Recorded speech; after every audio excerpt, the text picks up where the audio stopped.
Okay, thank you everyone for having me here today. Technically, we only have one church. This is an outreach. So we started outreach 10 years ago. So we have more and more congregation members. They came from Woodlands, Yishun. I mean, they are fine to travel 3 hours every Sabbath, every Sunday to Jurong East.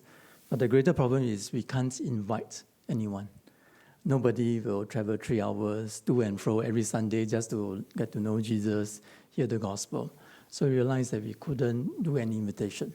So 10 years ago, we decided to have a small core of people, just 30. Half of them are children. So 30 people, and we started this new outreach. So previously we were at Gambas, we rented a place. So as the ministry grew, then we decided we need to have a permanent place.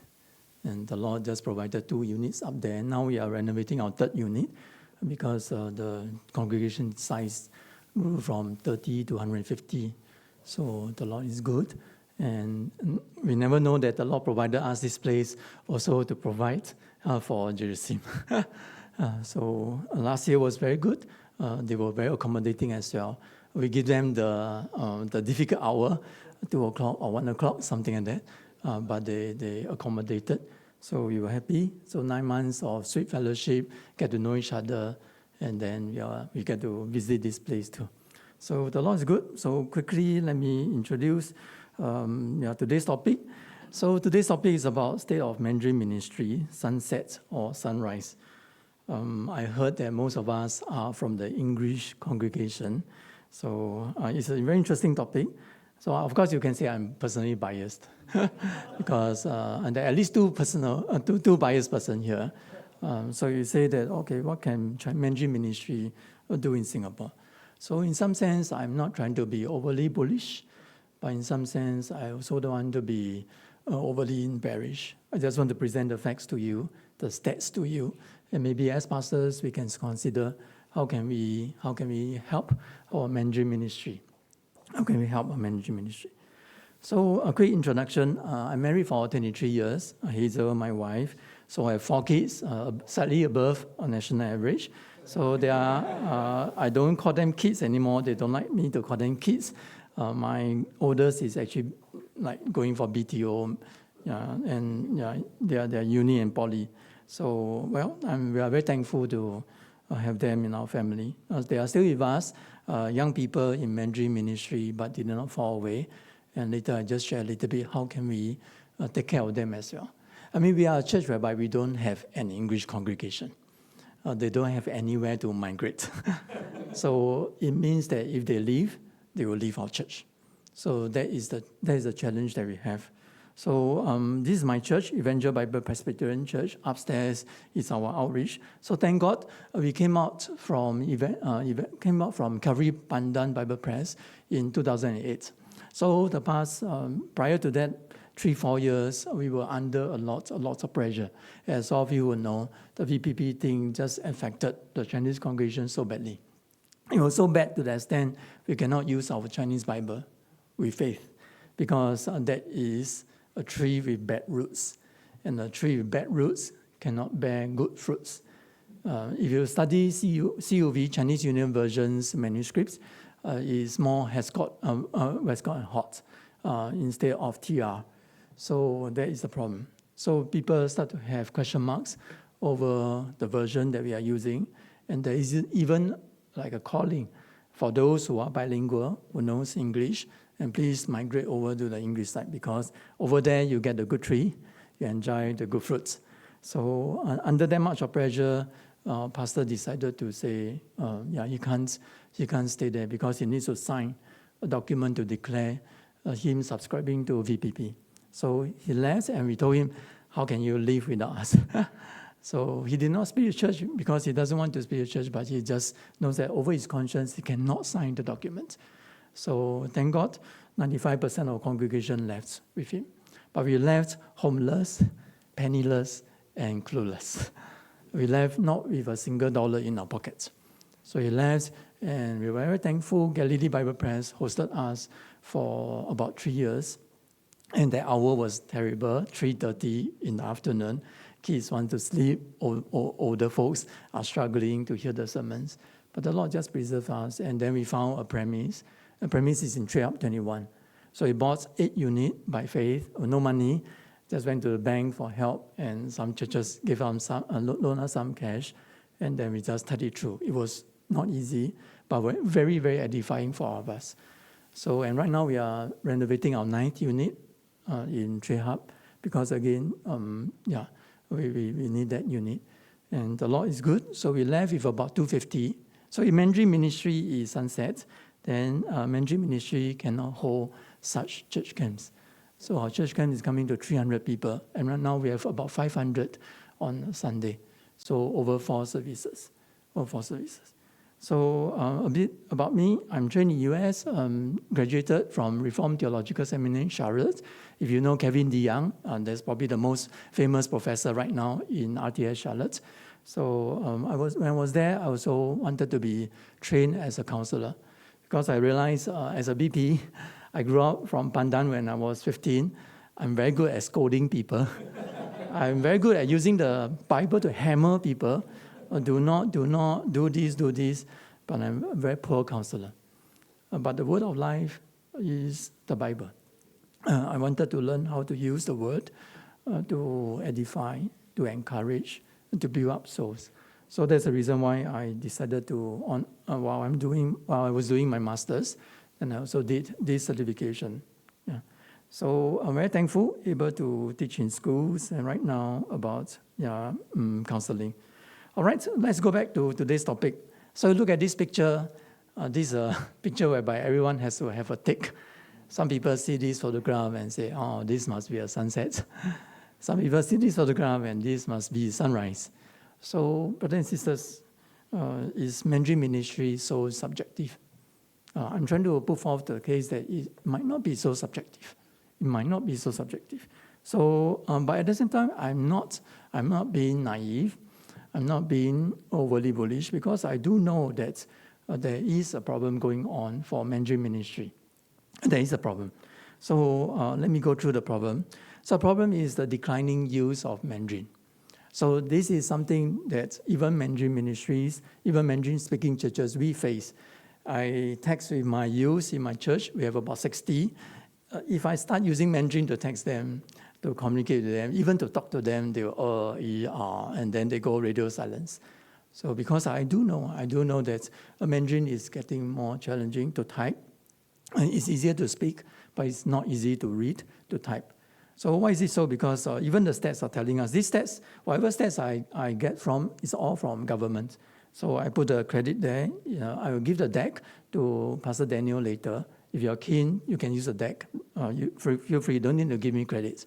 Right? So you look at the census. Census tells us that in the past 10 years, from 2010 to 2020, and look at the decline of Mandarin from 35.6% to 29.9%. So it's definitely a double-digit decline.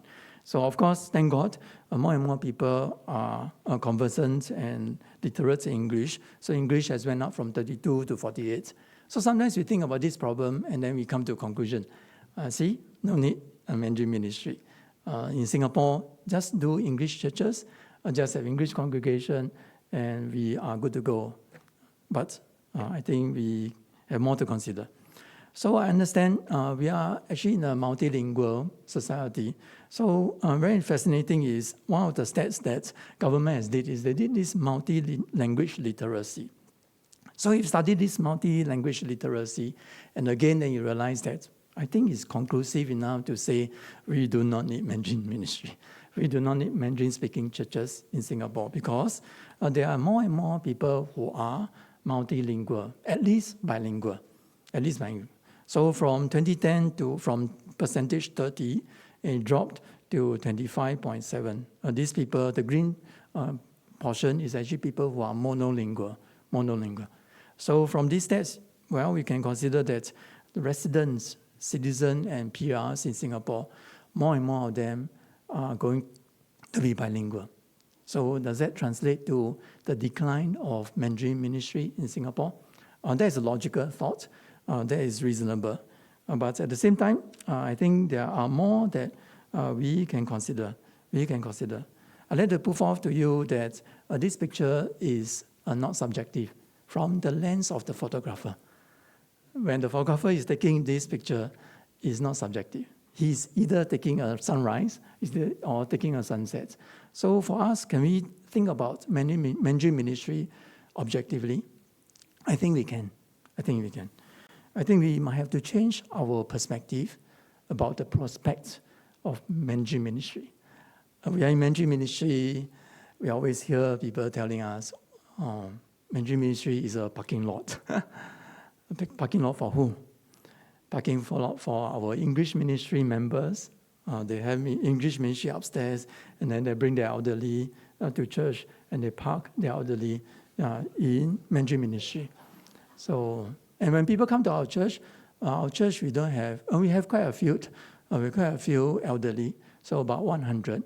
But if you look at the congregation, black hair, young kids, teens, so they are usually quite shocked. Like, are you sure this is Mandarin ministry? Because Mandarin ministry should be like some of us here. Some of us here. No offense, no offense. But this is a shocking thing about people think about Mandarin ministry because they already have a presupposition. The presupposition is, I come into a Mandarin church, and Mandarin church should be average age 70. Average age 70. But I don't think this is the prospect of Mandarin ministry. I really don't think so. I have some objective arguments to put forth to you. So I'd like to put forth the idea of a three-legged stool. If we do Mandarin ministry using a single leg, this ministry will not work. It will not work. This ministry will die in 20 years' time. I'm 51 this year. I don't need Mandarin ministry. So 20 years' time, I'm retired. When I'm retired, if there's no Chinese congregation in Singapore, I can easily cross over to Hebron, cross over to Carmel. They're very near my house. Yeah, I'm fine. So you can see, if Mandarin ministry is dependent on one single leg, which is elderly ministry, then we can close this ministry in 20 years' time.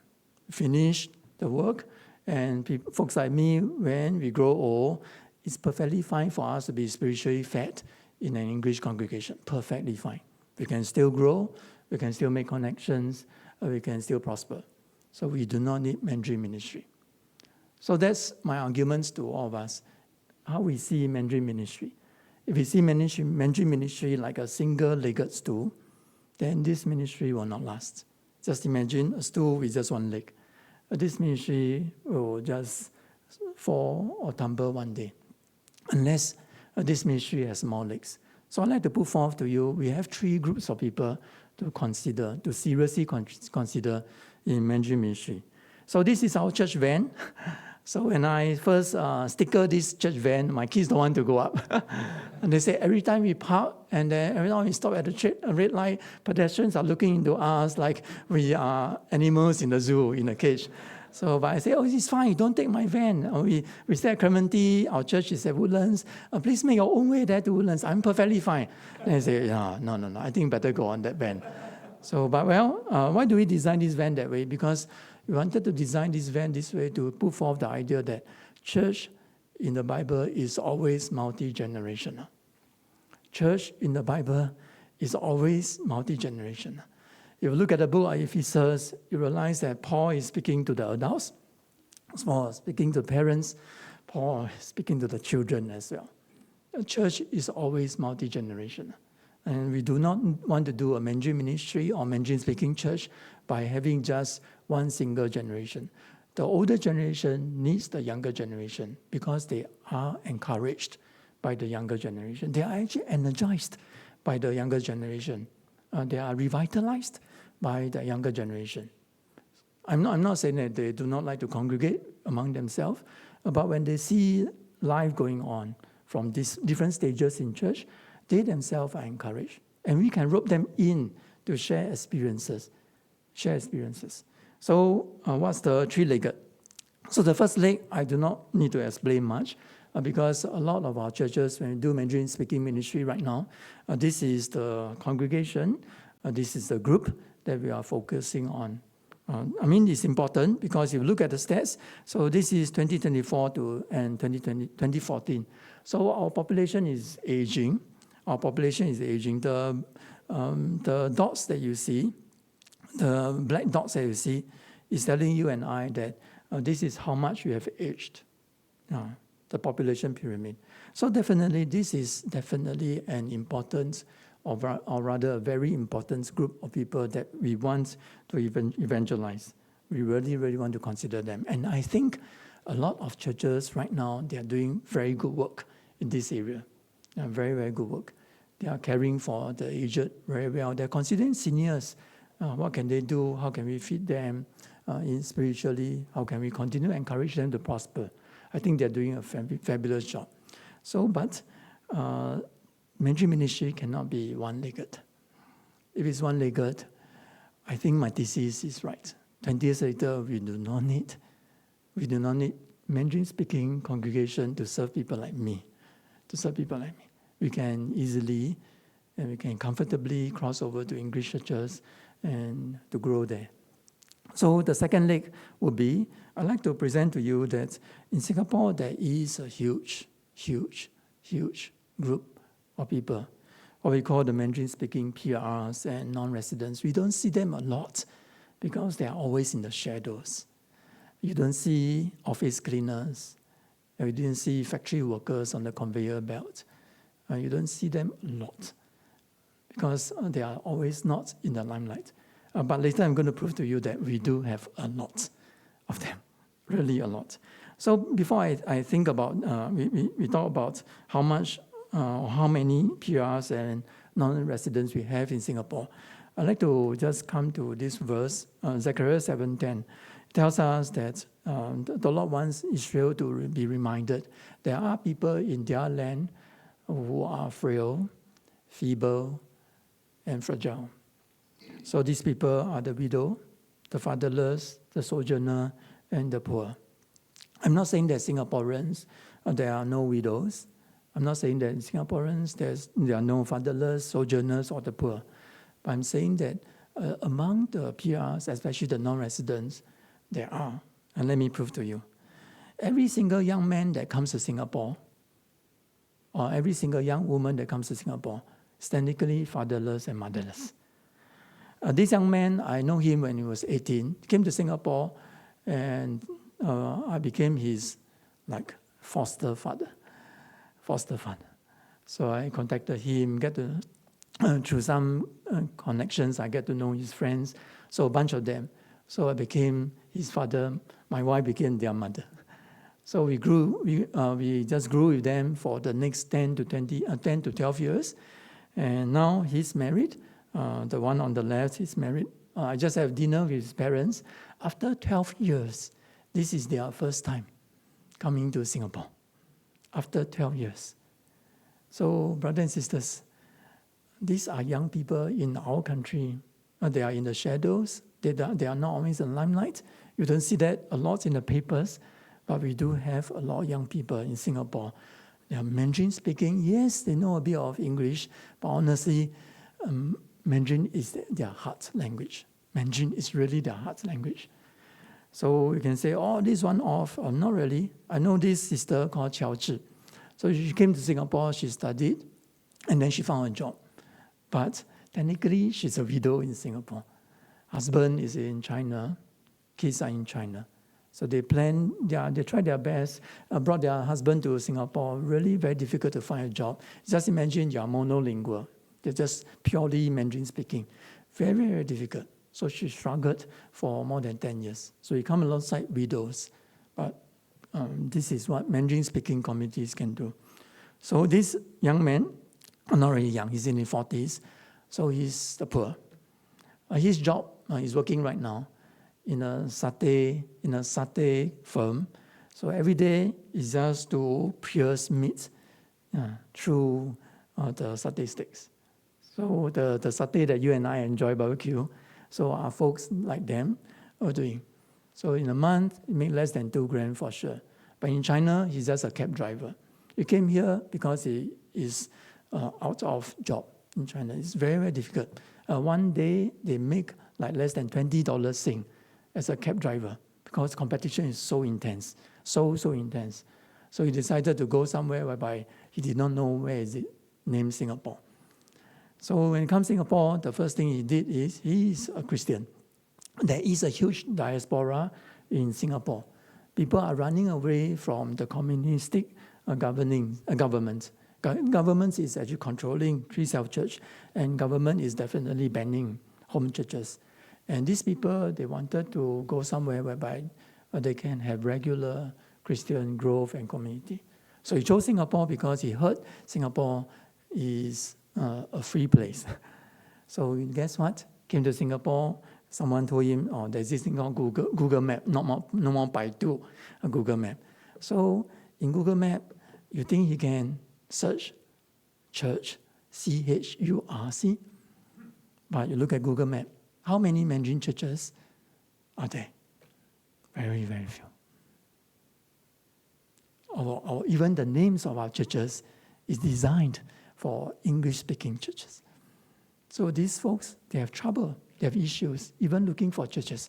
They came to the conclusion that, in Singapore, it seems like there are not many Chinese-speaking churches because someone asked them to search on Google Map and all they can find is that many. So thank God he lives in Woodlands and there is one Chinese church in Woodlands, which is not true. So he came to our church one day through Google Map and we come alongside him, help him with some stuff. He went through communicants class. He became our church member. So this is the poor. Then we have the sojourners, what I call the diaspora. There are many, many Christian families living in China these days. They would not want to go US. US is not friendly anymore, or neither the Western countries. So Singapore is very, very popular.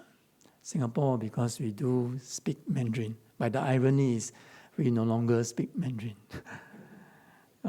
These are people, the Christian families. They came to Singapore clearly for one thing. They want to find a Christian home. They downgraded their lifestyle. They took huge risk to come to Singapore because they really want their children to grow up in a good Christian environment. In China, it's getting more and more challenging. Resources is challenging, manpower is challenging, the environment is very challenging. As a kid in China, you go to their school and the teachers want children to make religious declaration. Yeah, I know of many children bravely, courageously, boldly, they tick Christian. And once they did the tick, then they will go through a series of brainwashing to tell them that whatever your parents are doing to you is all mere myth, all mere superstitions. So this is what Chinese government is doing. There is a ban of kids less than 18 years old into churches. I mean, three self churches. We cannot do children ministry. So all children ministry in China is illegal. So these are people who sees the situation and they wanted their children to grow up in a proper Christian community. So they came to Singapore. So again, brothers and sisters, what I'm trying to say is we do have sojourners in this land. The poor, the widow, and the fatherless. So then we talk objectively. So these are stats from 2024, not too far off, about a year ago. So look at non-residents. We have all work permits, WP, S-Pass, EP. We have 1.86 million. Do you feel that 1.86? Do you feel it? We don't feel it. We are Singaporeans. We don't feel it. And then we have PR of 0.54 million. So a total of 2.4 million. So brothers and sisters, we always focus on foreign missions, which is all good, very, very good. We're good. I'm going to Thailand next month, so it's all good. But we actually unknowingly forgotten something. The Lord has ushered a 1 million Chinese-speaking mission field and diaspora into Singapore. Conservatively speaking, I'm just using a 40% benchmark. I'm just using 40%. And we are talking about 1 million. But are the Chinese churches add together, are we even serving 100,000? I really don't think so. I really don't think so. So this is where I like to present to all of us. We do have a mission field. And this mission field is not small.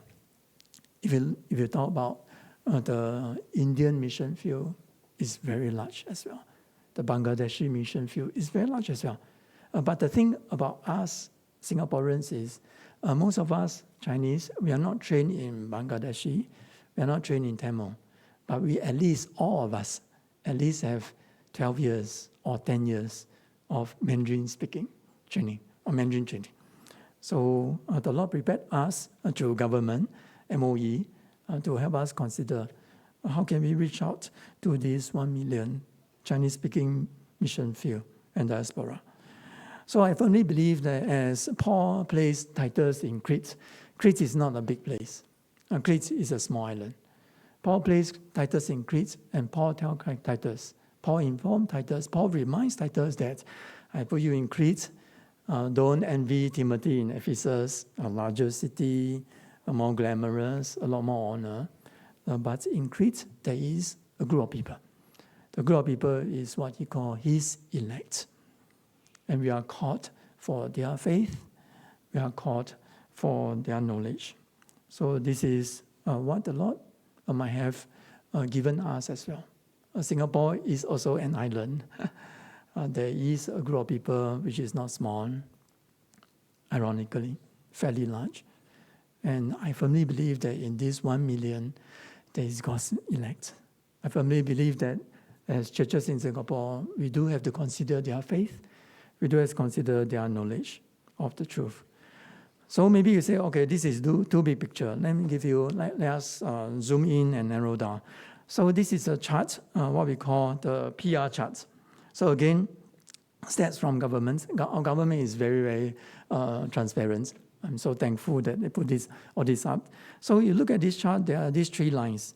Line number 1 is the total PRs given from Southeast Asian countries.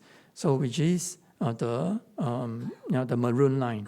So you can see a large portion of our PRs are given to Southeast Asian country. Dear brothers and sisters, you and I know which Southeast Asian country? It's our northern neighbor, a bit from our southern neighbor. So if it's from our northern neighbor, most of them, I can confidently say, are not English speaking. Most of them are Mandarin speaking. I have cooks in my church, Malaysian. I have factory supervisors in my church, Malaysians. And they don't speak English. So these are the PRs. And then look at the blue line. The blue line is from other Asian countries. So not many from the western side of the world, from other Asian countries. So brothers and sisters, you and I will know this blue line, other Asian countries. Thailand? No, Thailand is Asian. ASEAN. So other Asian countries. Japan, Korea, no. From this country called China. So we do have a total of at least 62% Mandarin-speaking PRs every year in Singapore. Every year. So we are talking about 30,000 and more every year, accumulatively. So how can we reach out to them? And interestingly, look at this chart. I'm fascinated by this chart because it sort of changes the way I see how PRs is given. So in the past, we always thought that we give PR to the young professionals, PMETs. But if you look at this chart, and the government is telling us that the PRs given to folks in the blue line, 21 to 30 years old, is actually declining. To my shock, at least, maybe not to yours. So I always thought that they give a lot of PRs to the PMETs, 21 to 30, prime years, golden years, give to them. But it's actually declining. So it seems that we do have a change of strategy. Not we, as in government, as a change of strategy. The strategy is the government is shifting the percentage to families with children. To families with children. You can be the green line, people married late these days, 40 and above with children, or you can be the orange line, 30 and above with children. So there are young families with us. So think about it. If we do Mandarin ministry, we focus on that one good leg, which is good, but it's going to be very challenging. I, as the husband of the family, if I'm converted or my wife is converted, we have 2 kids, and we can only speak Mandarin.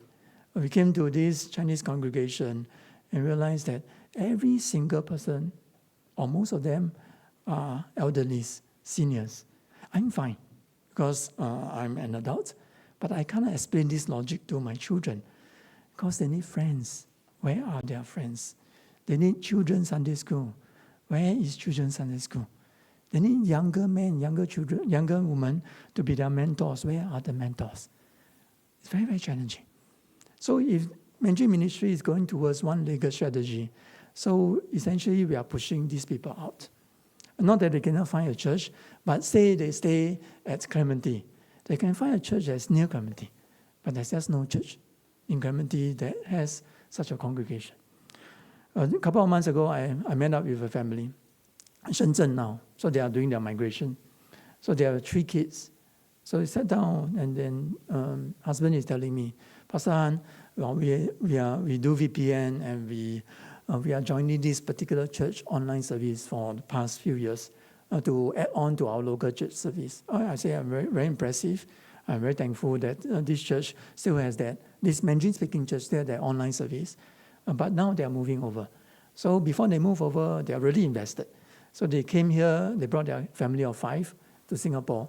They visited that particular church. Because on a Zoom worship service, you can only see the speaker, the worship leader, and the stage.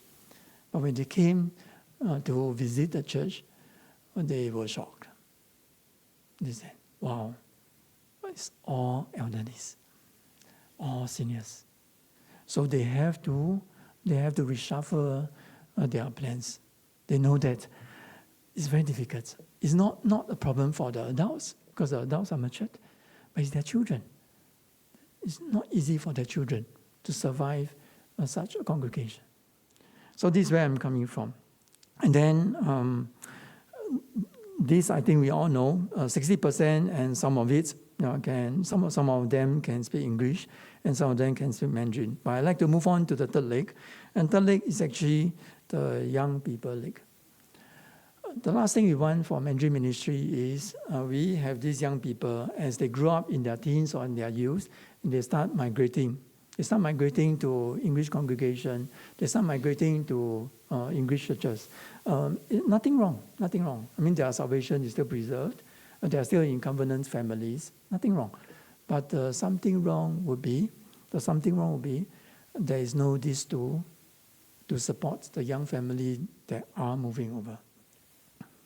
Then is something wrong. There's no young people in the church. There are no young adults in the church.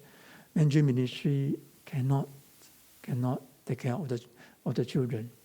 We need young people. So go back to this chart. The PR strategy is very clear. The PR strategy of Singapore government is they want families. They do not only want individuals. If they are opening the gates for young families with children, and in my church we have a few, actually we have a lot, and then we really have to consider, as a church, as we are running our Mandarin ministry, how can we cater to them? We cannot cater to them without black hair people.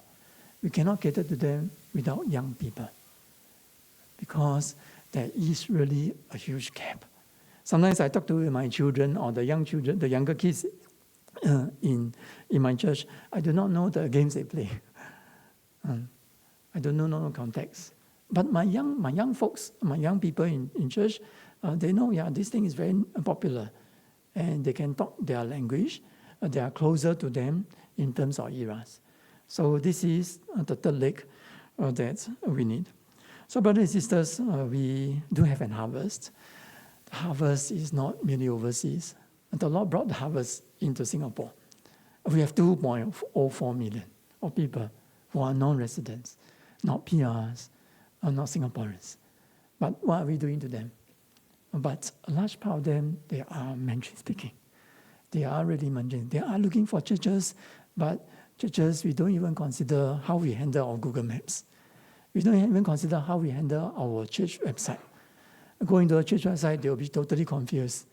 It looks exactly like an English church. They don't know how to navigate. So these are things whereby we have to consider. I'm not here to lecture you all. We are also trying to learn. We are trying to grow. As I'm doing these slides, I realize that there are things that we ourselves are not doing well. And I want to push in those areas. But we are trying to see from the lens, from the perspective of these 1 million people, Chinese-speaking people in Singapore. And we need laborers.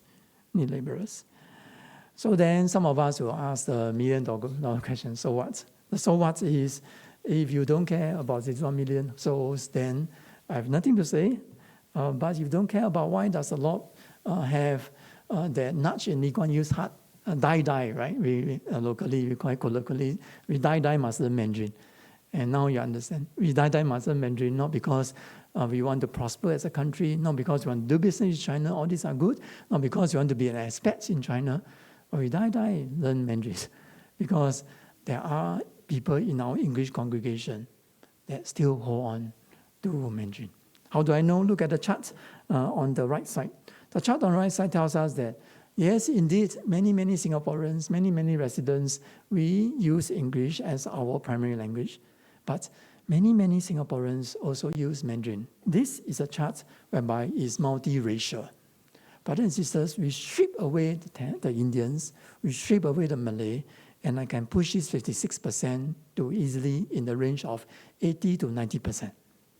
80 to 90% of our English-speaking congregation members, they do speak Mandarin. Of course, they don't speak in church. They can speak to their parents. They can speak to their relatives. And sometimes they speak among their friends because Mandarin sometimes can be a personable language. We experience that sometimes. So then now what? I think it's good for us to consider to revitalize our Mandarin ministry. Let us not treat it like a parking lot. Let us not treat it like a parking lot. I think there is an important burden for us to relook at local missions, and local missions from the Mandarin-speaking lens.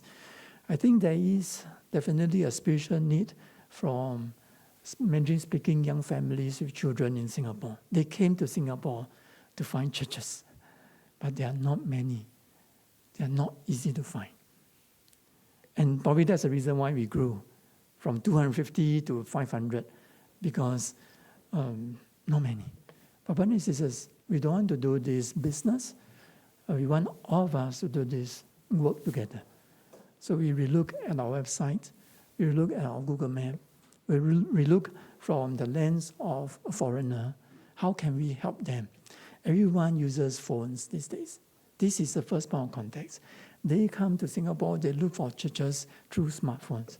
But we are not making life easy for them at all.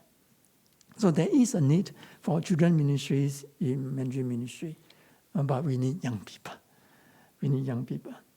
So my thought is there might be a need for us to relook at English ministry in a sense we can consider some people might have that burden.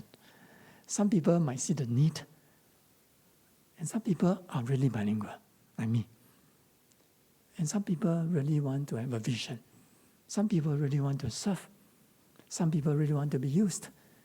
And maybe as an English congregation, we can consider how can we come alongside the Mandarin ministry.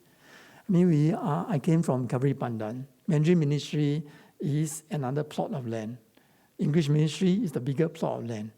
So fine, you do your work, we do our stuff. But I think we should not, because this is one body. I'm not saying that then English ministry should take charge. I'm not saying that. But I'm saying English ministry can consider to allocate some resources. English ministry can consider to do a bit of rah-rah. You know which other Chinese-speaking churches are growing? Crossings, Redemption Hill. I know these two Chinese-speaking pastors. I just had lunch with them past week. They grew from 25 people to 100 each in less than 5 years. So how did they start? I asked them, how do you all start? And they came from a purely English-speaking congregation church. They started because someone in the English-speaking church had that burden, sees the need, and hear the calling. So he started to speak to the senior pastors each started to speak to their own senior pastors, and the senior pastors gave the blessing.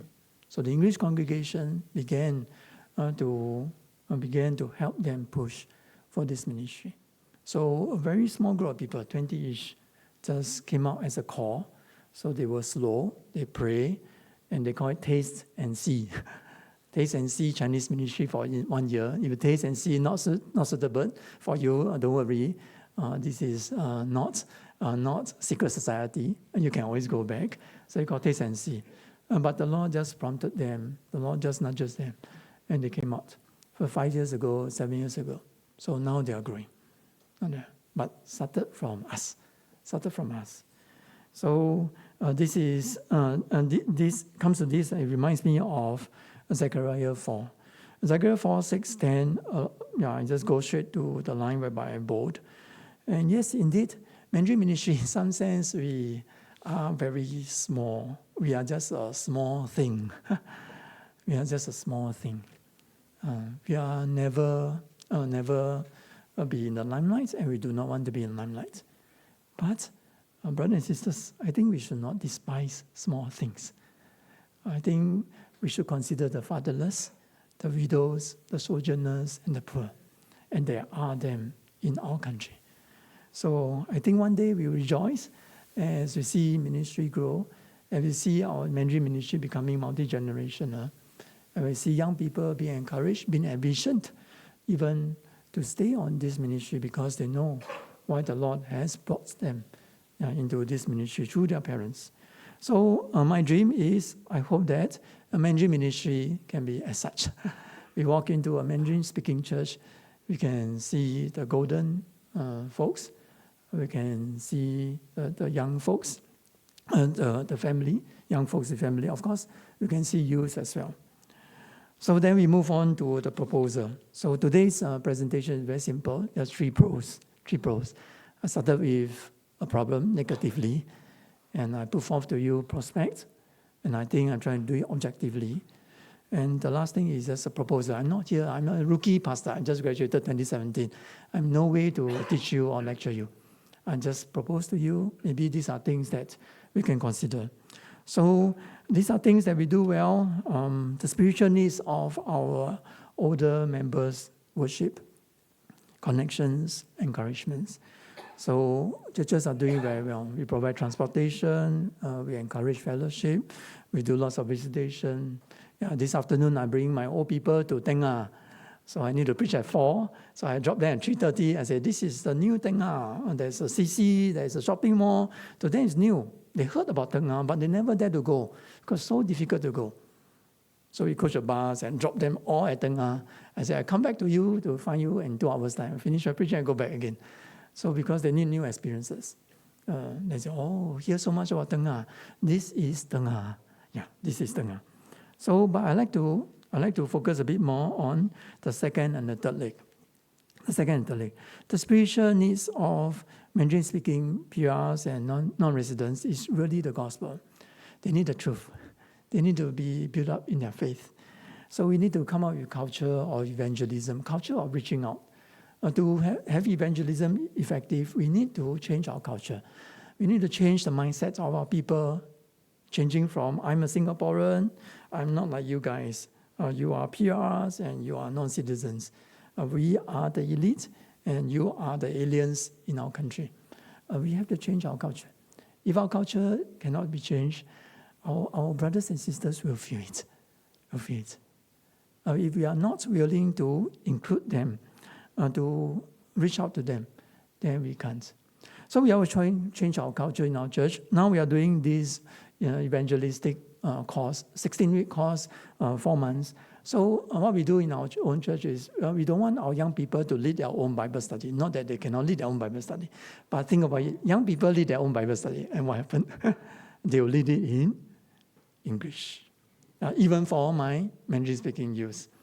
But we also don't want them to be more and more remote from us. So what we do is then we come up with our own adult Sunday school curriculum. So every year we have 2 courses, 4 months plus 4 months. Then we take breaks in between.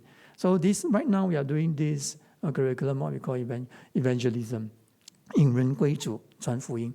So we bring them through these 16 weeks to check their hearts, to check their motives, to reconsider the joys of evangelism, and to change, to advocate a kind of culture, a culture that we welcome people that is different from us. So we do that because we really want to encourage them to include folks into our lives, include them into our cliques, include them into our homes, because they do need support. Many diaspora, many young foreigners or foreigners in our countries, they are very lonely. They are very, very lonely. They have to look strong, they look brave, they have to look like they are needless, but they have a huge need. They need communities, they need connections. So we have to extend hospitality. They are fascinated about Singaporeans. I cannot tell you how much fascination they have about us. So one day I invited a young family into my home. We have a meal together. So when they came to my home, and then they asked me, so is this 4-room flat from HDB? Is this from your ancestors? I said, ancestors? Yeah, we think about Lee Kuan Yew and so forth, right? But no. Have you ever why do they think about ancestors?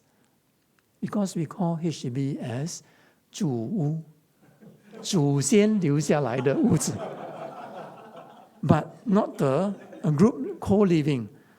So government wanted co-living, but to them is ancestral living. So this whole block must be all the Lees, and that whole block must be all the Tans. Then they are just fascinated. How did this ancestral thing work in Singapore? It's so fascinating. How can an ancestor do such a miracle? Like whole block of Lee and whole block of Tans and whole block of Minans. Yeah. So how can that work? So we need to explain to them, no. Yeah.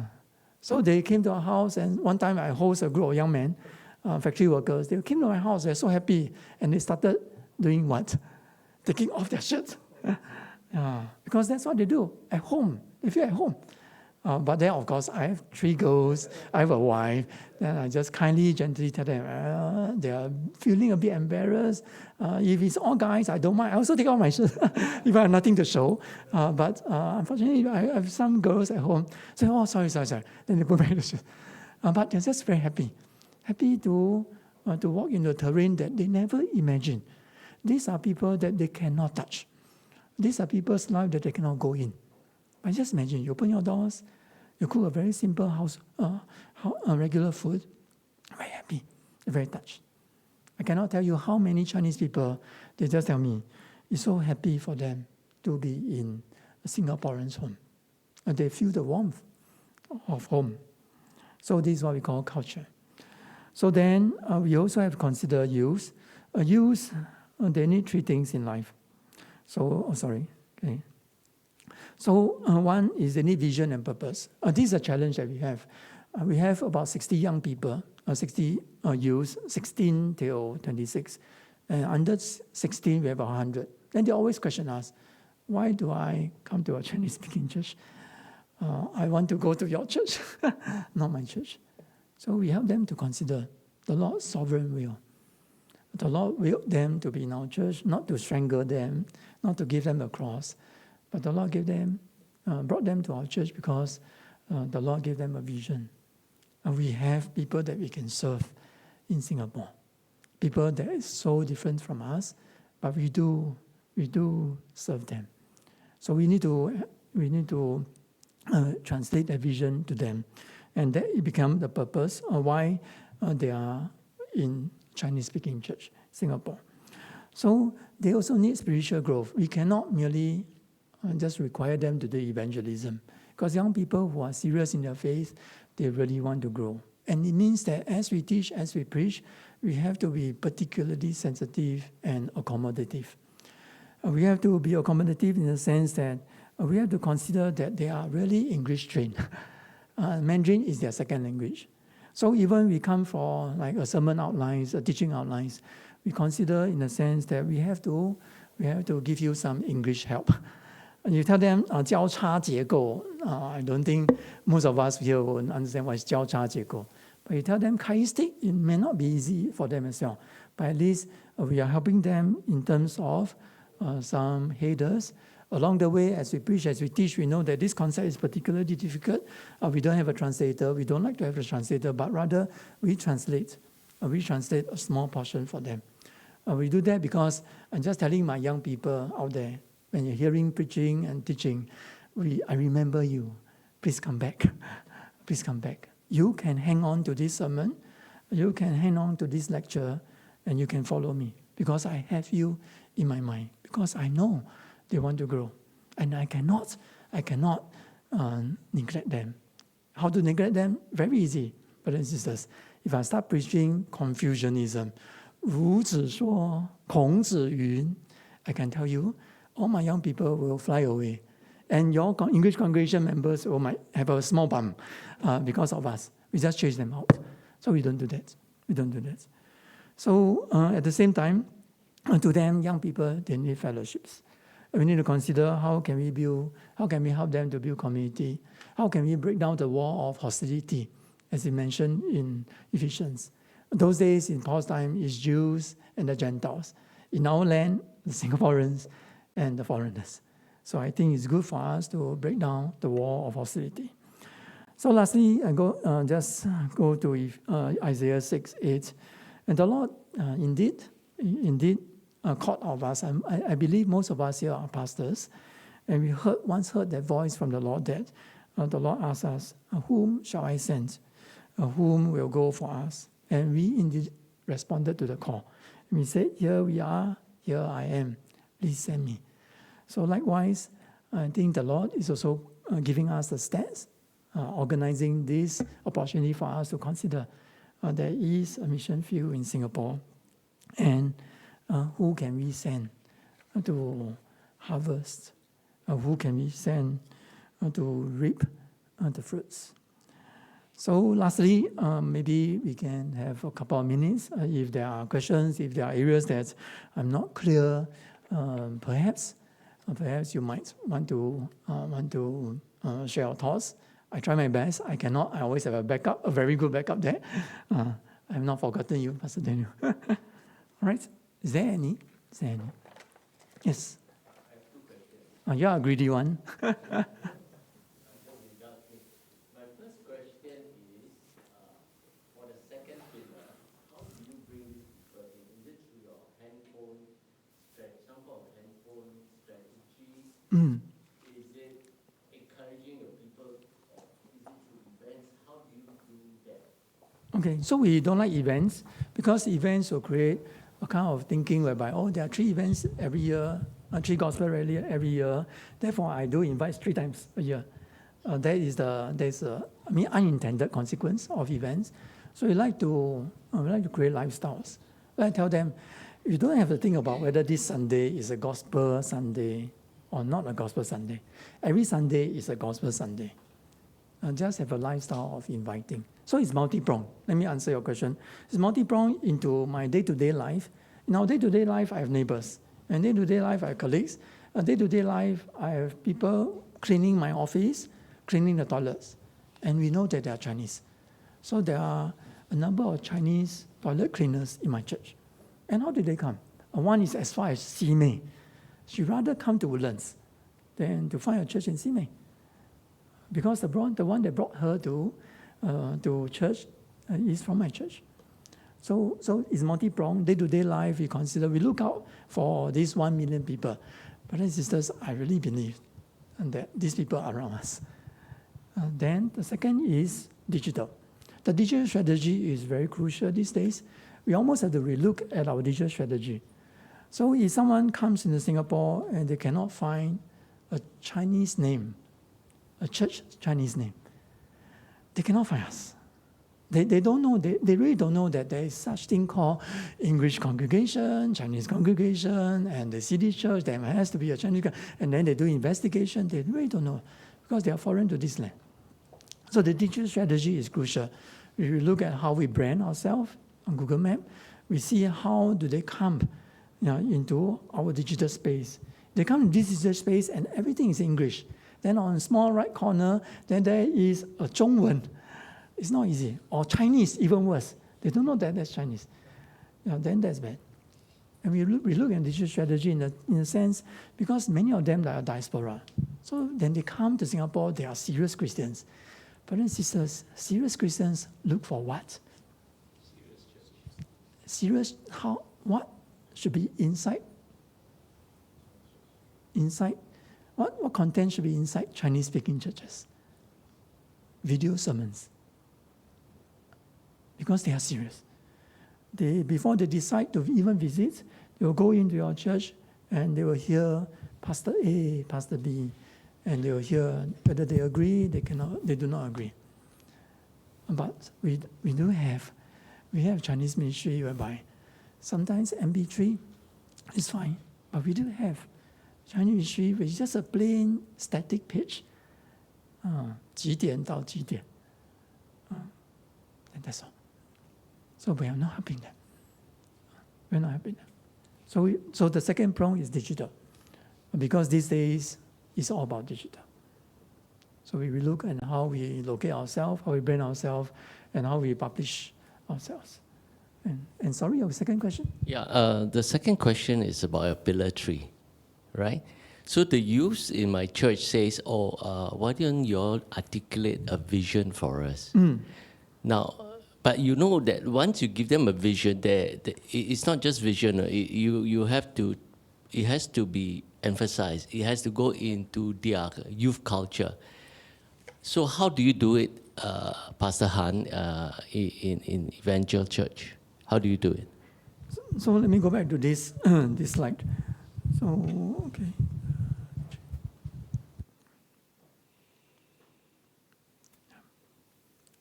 Yeah, this slide is important. We do it by shaping cultures in our church. Every church has their own culture. Nothing wrong with culture. But I think as pastors, as leaders, we are also called to shape cultures, especially within the church. So we are trying our best through preaching and teaching and fellowshipping to encourage our brethren to have an outward view of Chinese ministry. We cannot be exclusive. We cannot always look inwards. We need to tell them that there is 1 million people out there. But I'm really not surprised because I speak to quite a fair bit of Chinese-speaking pastors, and some Chinese-speaking pastors are telling me, I'm here to be working in an old folks' home. But just imagine, if I have that mentality, you think I can change this culture?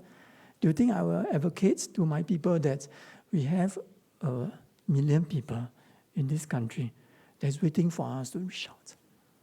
There are people that is willing to be included into our lives, allow us to walk alongside. There are people who are willing to enter our doors. So it's culture. So we're trying to encourage them, please open your doors. Open your doors not only to Singaporeans, open your doors to foreigners. To be us, I know they are factory workers. I know they are very, very blue-collar workers. But there are many, many good things that we can learn from them. So it's something that is soft. It's not a program. It's just an intention whereby when we preach and we teach, we keep advocating these three cultures. And then we live out. People know that they come to my house, and people know that their families has opened over the weekend, and so on and so forth. So then that becomes life in church. So we have regular visitors almost every Sunday. So that is what we want. We don't want to have visitors on Christmas. I mean, we love to have visitors on Christmas, but we will even more love to have visitors every Sunday because it becomes a lifestyle, a culture.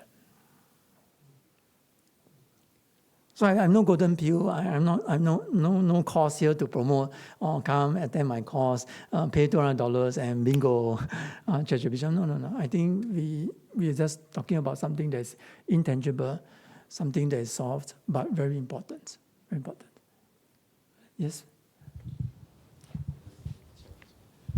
Sorry, Reverend Lee. For a church with different congregations, English and Chinese, so how do you encourage the youth, from staying on with the Mandarin congregation rather than go over to the English congregation? Yeah, there is a challenge for, thank God for my church because they have nowhere to go. So they are stuck. But brothers and sisters, they are not stuck.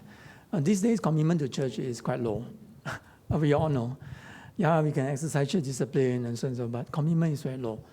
And they want to leave, they really have. Our departure rate per year is 1 a year. So I think what we do here is, first we foster a relationship with them. The thing about us Chinese pastors, Chinese-speaking pastors, is we tend to be a bit more remote. We are the preacher, we are the teacher, but we don't have a relationship with them. So the relationship is important. And the relationship allows us to understand their troubles, their issues. So we do outlines that way. We do outlines this way because I have troubles. My youth are telling me, Pastor, if you tell me Confucianism, you tell me Lao Tzu, you tell me Kung Fu Tzu, or whatever Tzu, I really don't know.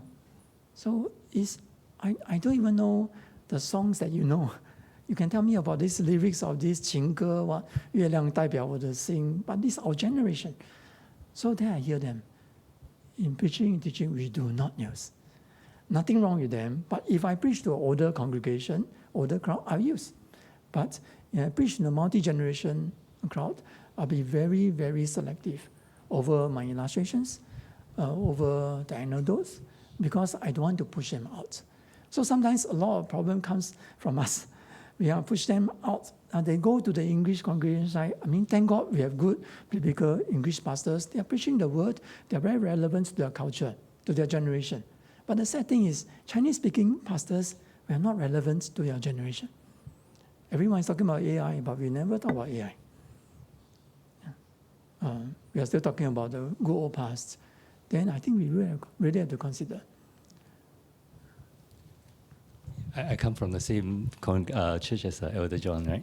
So a few questions. One is, have you contemplated using a bilingual Mandarin-English as an approach? Because I'm in one of these congregations, and they are also, I think it kind of address this issue about preaching to the youth.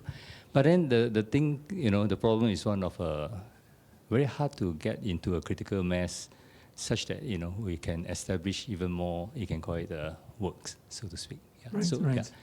Then the other thing is that the other question, maybe two questions. One is that what do you see, as a prospect of purely dialect services, like Hokkien, Cantonese? Yeah. Right. Second question is the easier one. Answer is I don't know. I'm not a Hokkien specialist. No, I'm also not a Chinese-speaking specialist, but I grew up in a Chinese-speaking church. I attended a Chinese school, River Valley, so Chinese is our first language. Of course, English is also our first, but my dialect is poor. But just seeing from the perspective of MOE, MOE never teach us Hokkien. In fact, Lee Kuan Yew doesn't want us to learn dialect. So because we are not enabled, so prospect is not very bright. Because we don't have that gen able to rise up. I'm not saying that our current gen's Mandarin is excellent. I have 4 kids. Sometimes we laugh over my youngest child. The kind of Mandarin just go along with their age. Not bad, okay, bad, and worse. But at least they have a foundation. At least they can grow from somewhere. They can start from somewhere. But they must be empowered. They must catch fire with that vision. Otherwise, they will move on. So back to your first question, why don't we do a live translation in our church? Because not that it's wrong. It's nothing sinful or against the Bible.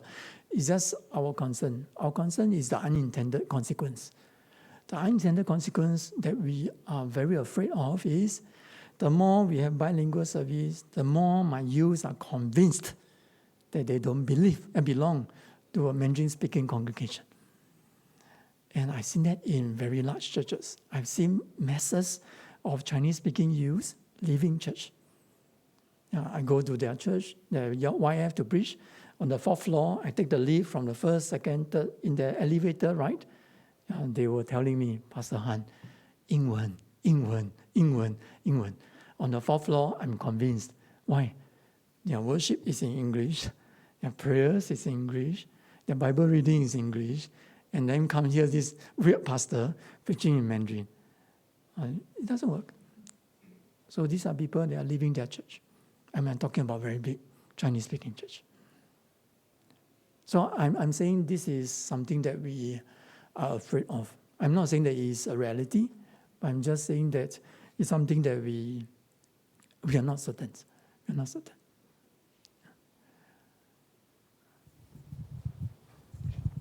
Your talk is very interesting and eye-opening, and hopefully move our hearts too.